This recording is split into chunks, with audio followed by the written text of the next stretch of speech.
Avec Triskel, aujourd'hui, on va parler du transport du chat qui peut être stressant autant pour le chat que pour le propriétaire. Donc, on va essayer de vous donner quelques astuces pour que ça se passe le mieux possible. Donc, l'idéal, c'est d'avoir une caisse qui s'ouvre par le devant et par le dessus, afin que ce soit plus simple pour sortir l'animal s'il est un petit peu stressé à son arrivée. On va mettre une alaise au fond de la boîte, je te reprendrai après, pour si jamais il fait ses besoins pendant le transport.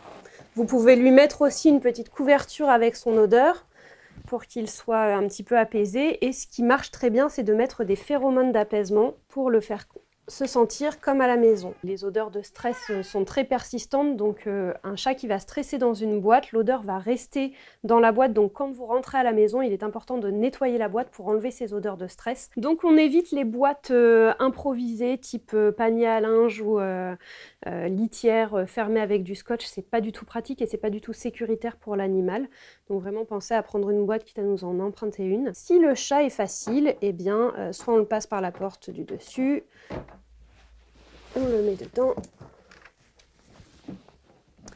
Mais s'il ne se laisse pas faire comme ça, n'hésitez pas à vous aider d'une grande serviette ou d'un plaid. L'idée, c'est de l'enrouler dedans pour pouvoir le mettre ensuite dans la boîte.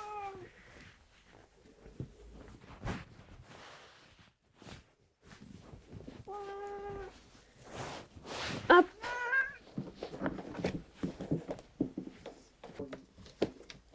Une fois que votre chat est en boîte, n'hésitez pas à lui mettre une couverture par-dessus la boîte pour qu'il soit un petit peu dans l'obscurité.